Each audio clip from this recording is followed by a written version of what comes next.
الحمد للہ والصلاة والسلام علی رسول اللہ وعلی آلہ وصحبہ وموالا۔ محترم بھائیوں اور دینی بہنوں، السلام علیکم ورحمۃ اللہ وبرکاتہ۔ ایڈوانس اسلامک کورس میں آپ سب کا استقبال ہے، اور اس کورس میں ہم اسلامی آداب جانتے ہیں۔ اسلامی آداب میں ایک ادب ہے شب زفاف کے آداب میں۔ رشتہ جب بنتا ہے تو رشتہ بننے کے بعد شوہر بیوی ایک دوسرے کو دیکھتے ہیں، ایک دوسرے سے ملتے ہیں، تو یہاں پر بھی ہماری شریعت نے رہنمائی کی ہے۔ ہماری شریعت بہت ہی ماڈرن اور اپ ٹو ڈیٹ ہے۔ قدم قدم پر ہماری شریعت نے انسانوں کی رہنمائی کی ہے، اور زندگی کا کوئی ایسا گوشہ نہیں جہاں اس نے ہماری رہنمائی نہ کی ہو۔ تو کیا ہے آداب شب زفاف کے؟ سب سے پہلے نمبر پر شوہر کے لیے مستحب ہے، بہتر ہے کہ جب وہ اپنی بیوی کے پاس جائے تو اسے نرمی اور محبت کے ساتھ اس کے ساتھ پیش آئے۔ مثال کے طور پر جب اپنی بیوی کے پاس جا رہا ہے تو اس کے پاس کھانے پینے کی چیزیں ہونی چاہیے جو گھر کے لوگ پیش کریں، تاکہ دونوں بیٹھ کر کے کھائیں اور پئیں۔ حدیث میں آتا ہے، حضرت اسماء بنت یزید بن السکن رضی اللہ تعالی عنہ کہتی ہیں کہ میں نے حضرت عائشہ صدیقہ رضی اللہ تعالی عنہ کے لیے دودھ تیار کیا جب اللہ کے نبی صلی اللہ علیہ وسلم سے شادی ہوئی تھی حضرت عائشہ صدیقہ رضی اللہ تعالی عنہ کی۔ پھر اللہ کے نبی صلی اللہ علیہ وسلم کے پاس گئی، انہیں بلا کر کے ہم نے عائشہ رضی اللہ تعالی عنہ کے پاس بیٹھایا، تو نبی صلی اللہ علیہ وسلم نے شہد ملا ہوا دودھ پیا، اور پھر وہ دودھ حضرت عائشہ صدیقہ رضی اللہ تعالی عنہ کو دیا۔ تو حضرت عائشہ صدیقہ رضی اللہ تعالی عنہ نے شرماتے ہوئے سر جھکا لیا۔ تو صحابیہ کہتی ہیں کہ میں نے اسے کہا کہ نبی پاک صلی اللہ علیہ وسلم کے ہاتھ سے دودھ لے لو اور پیو۔ چنانچہ حضرت عائشہ صدیقہ رضی اللہ تعالی عنہ نے وہ دودھ لیا اور ہلکا سا اس میں سے پیا۔ پھر اللہ کے نبی صلی اللہ علیہ وسلم نے مجھے وہ دودھ دیا اور میں نے اس میں سے پیا، اور پھر اللہ کے نبی صلی اللہ علیہ وسلم نے وہاں موجود جو عورتیں تھیں ان عورتوں سے فرمایا کہ ان عورتوں کو پیش کرو، لیکن وہ عورتیں کہنے لگیں کہ ہمیں خواہش نہیں ہے، ہمیں پینے کی ضرورت نہیں ہے۔ تو اللہ کے نبی صلی اللہ علیہ وسلم نے وہاں پر بھی بہت پیاری بات کہی، لا تجمعن جوعا وکذبا، کہ بھوک اور جھوٹ کو ایک ساتھ جمع مت کرو۔ کیا مطلب یہ ہے کہ تمہیں بھوک لگی ہوگی، اس لیے اگر بھوک لگی ہوئی ہے تو جھوٹ مت بولو، پی لو۔ تو یہاں پر یہ بات بھی سمجھ میں آتی ہے کہ اگر ہم کسی کے پاس جاتے ہیں اور بھوک لگی ہوئی ہے اور وہ پوچھتا ہے کھانے کے لیے اور ہم کہتے ہیں خواہش نہیں ہے، تو یہ بھی جھوٹ ہے، یہ بھی جھوٹ ہے۔ کھا لینا چاہیے، بھوک لگی ہوئی ہے تو کھا لینا چاہیے۔ اسی طریقے سے یہاں یہ بھی سمجھ میں آتا ہے کہ اگر ہم سے ہو سکتا ہے تو پہلی رات ہے تو اپنی بیوی کے لیے کچھ گفٹ وغیرہ بھی لے کر کے جانا چاہیے، گویا کہ اس پہلی رات کو بہتر طریقے سے گزارنے کی کوشش کرنی چاہیے۔ شوہر بیوی دونوں 2 رکعت نماز پڑھ لیں۔ شیخ عبدالعزیز بن باز رحمۃ اللہ علیہ فرماتے ہیں کہ بعض صحابہ سے یہ منقول ہے کہ بیوی کے پاس سے پہلی رات میں 2 رکعت نماز پڑھی جائے، اور شیخ البانی رحمۃ اللہ علیہ نے باضابطہ آداب الزفاف ایک کتاب لکھی ہے جس میں شب زفاف پہلی رات کے جو آداب ہیں ان آداب کو بیان کیا ہے شیخ البانی رحمۃ اللہ علیہ نے۔ اس میں بیان فرماتے ہیں وَيُسْتَحَبُّ لَهُمَا أَن يُصَلِّيَا رَكْعَتَيْنِ مَعًا لِأَنَّهُ مَنْقُولٌ عَنْ بَعْضِ السَّلَفِ، دونوں کے لیے مستحب ہے کہ 2 رکعت نماز پڑھیں، کیونکہ ایسا سلف سے منقول ہے۔ شوہر بیوی کی پیشانی پکڑ کر کے برکت کی دعا کرے، یعنی پیشانی پر ہاتھ رکھے اور دعا کرے۔ دعا بھی اللہ کے نبی صلی اللہ علیہ وسلم نے سکھا دی ہے۔ اللہم انی اسألک خیرہا وخیر ما جبلتہا واعوذ بک من شرہا وشر ما جبلتہا، کہ اللہ میں تجھ سے اس کی بھلائی اور اس کی پیدائش کی بھلائی کا سوال کرتا، اور اس کی برائی اور اس کی پیدائش اور طبیعت میں جو شر ہے اس شر سے تیری پناہ چاہتا ہوں۔ تو گویا کہ پہلی رات میں اللہ کے نبی صلی اللہ علیہ وسلم نے یہ دعا سکھائی ہے جسے اپنی بیوی کے سر پہ ہاتھ رکھ کر کے پڑھنا چاہیے۔ جسمانی تعلق بنانے سے پہلے دعا بھی سکھائی گئی۔ صحیح بخاری اور صحیح مسلم کی روایت ہے، حضرت ابن عباس رضی اللہ تعالیٰ عنہ بیان فرماتے ہیں کہ اللہ کے نبی صلی اللہ علیہ وسلم نے بیان فرمایا کہ اگر کوئی شخص اپنی بیوی کے پاس آنے کا ارادہ کرے اور یہ دعا پڑھے، بسم اللہ اللہم جنبنا الشیطان وجنب الشیطان ما رزقتنا، اللہ کے نام سے اے اللہ ہمیں شیطان سے دور رکھ اور جو کچھ بھی ہمیں عطا کرے اسے بھی شیطان سے دور رکھ، یعنی ہمیں جو اولاد دے اسے بھی شیطان سے دور رکھ۔ تو اللہ کے نبی صلی اللہ علیہ وسلم فرماتے ہیں فَإِنَّهُ إِن يُقَدَّرْ بَيْنَهُمَا وَلَدٌ فِي ذَلِكَ لَمْ يَضُرُّهُ شَيْطَانٌ أَبَدًا، کہ اگر اس صحبت سے کوئی اولاد مقدر ہوگی تو شیطان اسے کچھ بھی نقصان نہیں پہنچا سکے گا۔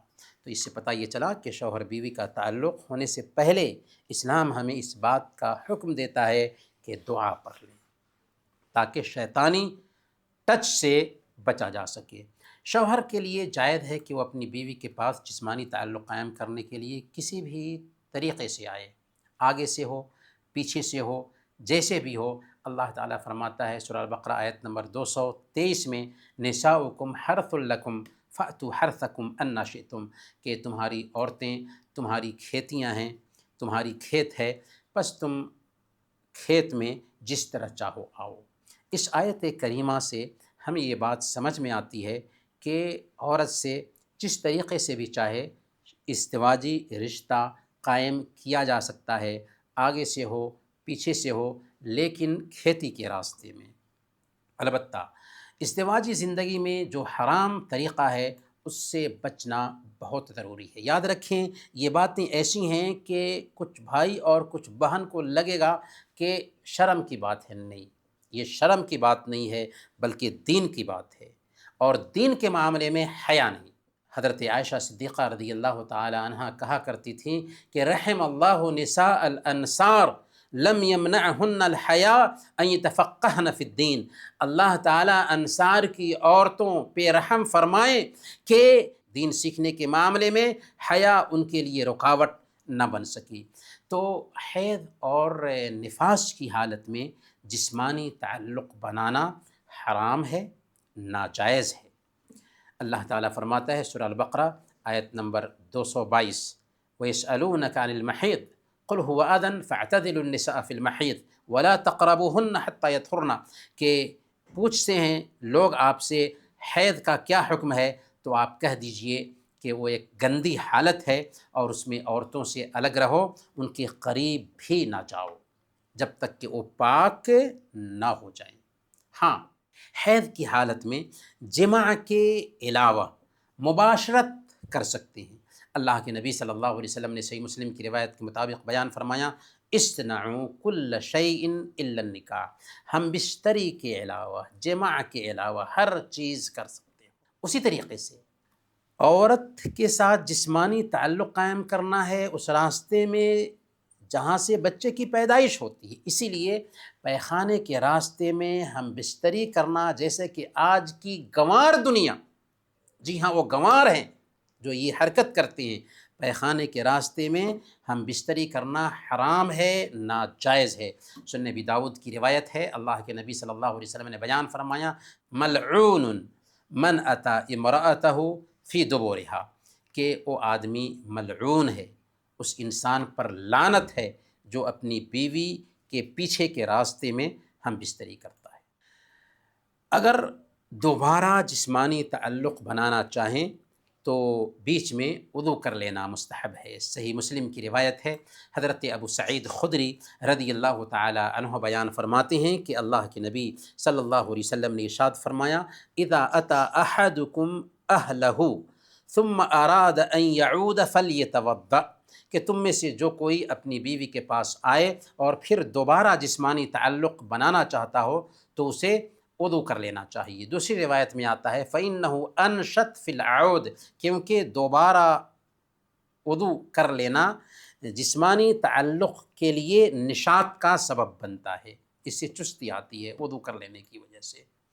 شوہر بیوی دونوں ایک ساتھ غسل بھی کر سکتے ہیں، یعنی جسمانی تعلق بنانے کے بعد اگر دونوں غسل کرنا چاہ رہے ہیں نماز کے لیے تو دونوں ایک ساتھ غسل کر سکتے ہیں، یہ عیب کی بات نہیں بلکہ پیارے نبی صلی اللہ علیہ وسلم کی سنت ہے، دونوں ایک ساتھ اور ایک جگہ غسل کر سکتے ہیں۔ یہ زن پرست کی پہچان نہیں ہے بلکہ یہ نبی پاک صلی اللہ علیہ وسلم کی سنت ہے، اگرچہ دونوں ایک دوسرے کے پردے کے مقامات کو دیکھ رہے ہوں، کیونکہ شوہر بیوی کا یہ رشتہ ہے اور شوہر بیوی کے لیے کوئی پردہ نہیں۔ صحیح بخاری کی اوتھینٹک روایت ہے، سیدہ عائشہ صدیقہ رضی اللہ تعالی عنہا طاہرہ مطہرہ بیان فرماتی ہیں، دین کا یہ مسئلہ ہے، اس لیے سیدہ عائشہ صدیقہ رضی اللہ تعالی عنہا نے گھر کے راز کو اگل دیا، کہا کنت اغتسل انا والنبی صلی اللہ علیہ وسلم من اناء واحد تختلف ایدینا فی، کہ وہ فرماتی ہیں کہ میں اور نبی پاک صلی اللہ علیہ وسلم ایک برتن میں اس طرح غسل کرتے تھے کہ ہمارے ہاتھ باری باری اس میں پڑتے تھے، یعنی حضرت عائشہ صدیقہ رضی اللہ تعالی عنہ اللہ کے نبی صلی اللہ علیہ وسلم غسل کر رہے ہیں، سامنے میں ایک برتن ہے اور اس میں سے لے کر کے غسل کر رہی ہیں، تو شوہر بیوی دونوں ایک ساتھ غسل کر سکتے ہیں۔ نکاح سے ایک آدمی کی نیت یہ ہونی چاہیے کہ ہماری عزت کی حفاظت ہوگی اور عفت حاصل ہو پائے گی، کیونکہ اسلام میں اس جسمانی تعلق پر بھی اجر اور ثواب رکھا گیا ہے۔ اللہ کے نبی صلی اللہ علیہ وسلم نے بیان فرمایا وفی بدع احدکم صدقہ، تمہارے ہم بستری میں بھی تمہیں ثواب ملتا ہے۔ صحابہ نے عرض کیا کہ یا رسول اللہ ایاتی احدنا شہوتہ ویکون لہ فیہا اجر، اے اللہ کے نبی صلی اللہ علیہ وسلم ایک آدمی اپنی نفسانی خواہش پوری کرنے کے لیے اپنی بیوی کے پاس آتا ہے تو کیا اس میں اس کو ثواب ملے گا؟ سبحان اللہ، کیا سوال تھا اور کیسا جواب دیا اللہ کے نبی صلی اللہ علیہ وسلم نے۔ آپ نے فرمایا ارأیتم لو وضعها فی حرام اکان علیہا فیہا وزر، تمہارا کیا خیال ہے کہ اگر وہ یہی ضرورت حرام طریقے سے پوری کرتا تو کیا اس کو گناہ نہیں ہوتا؟ صحابہ نے کہا ہاں بالکل گناہ ہوتا، تو آپ نے فرمایا فَكَذَلِكَ إِذَا وَضَعَهَا فِي الْحَلَالِ كَانَ لَهُ فِيهَا أَجْرٌ، تو ویسے ہی حلال طریقے سے اگر وہ اپنی شہوت پوری کر رہا ہے تو آخر اس میں اس کو ثواب کیوں نہیں ملے گا؟ سبحان اللہ، یہ ہے پیارا دین، جو جسمانی تعلق جو ہم اپنی بیوی سے بناتے ہیں اس میں بھی ثواب رکھتا ہے۔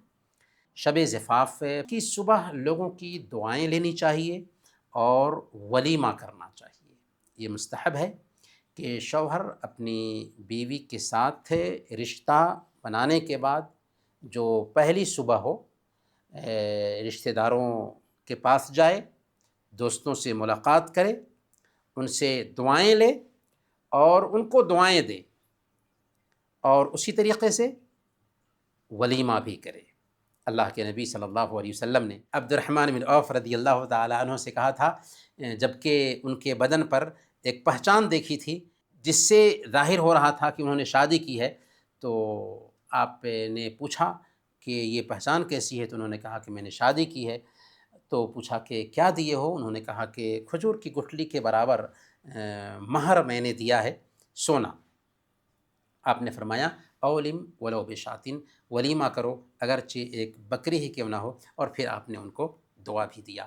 تو دعائیں دینی چاہیے، دعائیں لینی چاہیے۔ ایک اور صحیح بخاری اور صحیح مسلم کی یہ حدیث ہے، حضرت انس بن مالک رضی اللہ تعالی عنہ بیان فرماتے ہیں کہ اللہ کے نبی صلی اللہ علیہ وسلم نے جب زینب بنت جہش سے نکاح فرمایا تو اللہ کے نبی صلی اللہ علیہ وسلم کی جب رخصتی ہوئی تو آپ نے ولیمہ کیا اور لوگوں کو روٹی اور گوشت سے خوب سیراب کیا۔ پھر آپ ازواج مطہرات کے کمروں کے پاس تشریف لے گئے، یعنی اپنی بیویوں سے ملنے گئے، سب کو آپ نے شادی کی صبح میں سلام کیا اور انہوں نے آپ کو جواب دیا، آپ ان کے لیے دعائیں کرتے تھے اور وہ بھی آپ کو دعائیں دیتی تھیں۔ تو اس سے پتہ یہ چلا کہ شادی کی صبح اپنے رشتہ داروں سے، اپنے قریبی لوگوں سے ملنا چاہیے، ان سے دعائیں لینی چاہیے اور پھر ولیمہ بھی کرنا چاہیے۔ انہی باتوں کے ساتھ آج کا درس ہم ختم کرتے ہیں۔ وصلی اللہ علی نبینا محمد وعلی آلہ وصحبہ اجمعین۔